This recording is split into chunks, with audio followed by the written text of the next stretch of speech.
can see, it's raining. So we got a small little jaunt today, 130 clicks to Deer Lake. But the good thing with the rain is there's going to be no dust because it was nasty yesterday. So getting everything loaded up. Cody's got the tarp going wild. Lost the sleeping bag yesterday. We were hitting the whoop section and ejecto mundo. So and somehow nobody noticed. Yeah, nobody noticed. 2 cameras, everybody was filming, but it's all good. So the only thing so far, minus a couple loose bolts, but so we're gonna we're good now. We worked out the kinks. We're good. Yeah, we're feeling pretty solid. Machines are working great, so no complaints. So we're gonna get on it, beat the rain, and yeah, we'll see you in Deer Lake.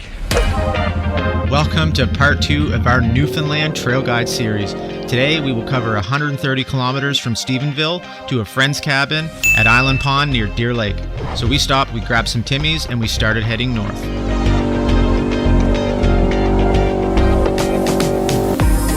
If you missed part 1 of this series, I highly recommend starting with that episode before watching this episode to follow along our story from day 1.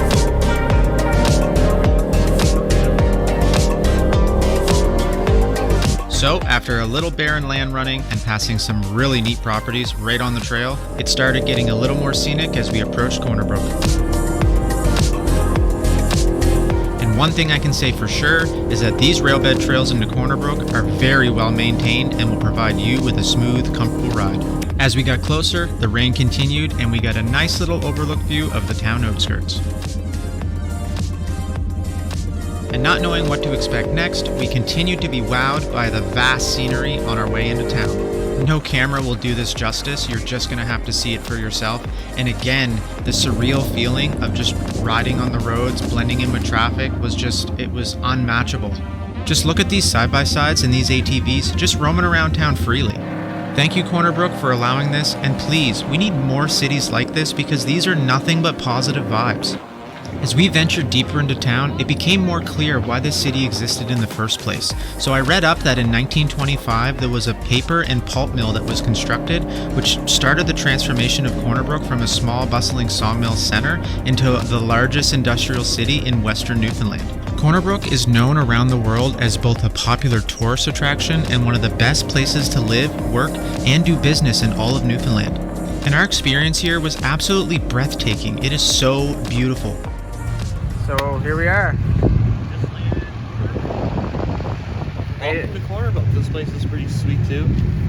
ATV friendly, or they have a bunch of roads down here that you can run on. It's all legal. Downtown, it's just side by sides everywhere. Yeah, and yeah, we're seeing machines everywhere. It's pretty sweet. So we're stopped, gonna grab some food because in Deer Lake we're actually staying at a camp on a lake, cottage on a lake maybe, right? Yeah. So we're gonna grab some food and yeah, mosey on. So we got a lot of riding to do still. Yeah. So after grabbing some groceries, doing a little souvenir shopping, and petting a real Newfoundland dog, we skipped town and started heading towards the mountains to meet our friends Conrad and Rosemary. In case you don't follow our channel, we're from Nova Scotia, and if you don't already know, we don't have terrain like this back home, so seeing landscape like this just didn't feel real. Every corner we turned was another postcard picture, and eventually we turned a corner and stumbled across another sandhill that we couldn't resist checking out. Diver! I gotta conserve. Well, you don't want to kill it? He'll kill it? No, not right now, no. We still got how many days left? 6. Too many. Too many days to go up something that steep. Alright, we gotta carry on. We're trying to get to Conrad's camp. At this point, we had been in contact with Conrad and Rosemary about a meeting spot, but the catch was that we were entering a couple-hour ride through the mountains with no service.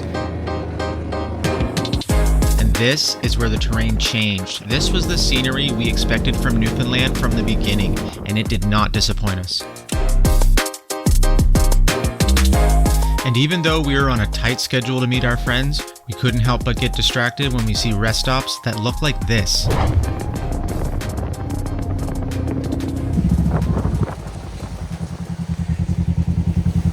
This here is Old Man's Pond, and to this day, I still can't figure out why all these massive lakes in Newfoundland are called ponds. But it's awful hard to ask the locals why when you're faced with non-stop spectacular scenery leaving you speechless the entire time.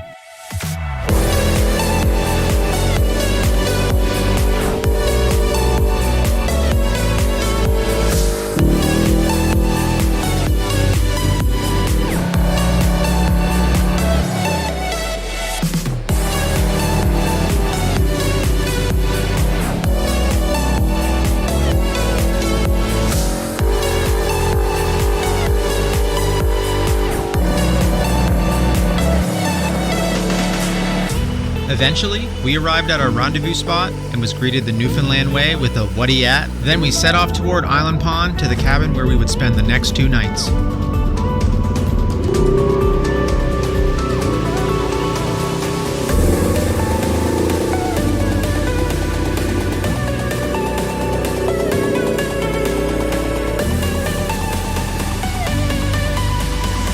Keep in mind, this is just day 2 out of a 7-day trip, so we got more episodes to come after this. So make sure you're subscribed and make sure to hit that bell notification so you're notified as soon as the next episode comes out. So we landed, long day, definitely more technical trails today, going from St. Stephen's to Deer Lake. And we stopped in Cornerbrook for a little bit there and had some food, got some stuff for tonight, but get the barbecue up there, grilling, get some hamburgers, hot dogs, typical camping stuff. Pretty much it for today. So we're here tonight and tomorrow night. So tomorrow I think what we're going to do is go for a little scoot, check out the local trails. It was quite wild getting in here. There was a lot of really technical elevation trails, pretty cool, nice and scenic. We seen 2, almost 3 mooses today. I think I seen one up over a hill, but it's pretty crazy with the wildlife. So yeah, we're going to get some food into us. Probably do some loafing and then pick it up again tomorrow. So time to get some food. Watch me.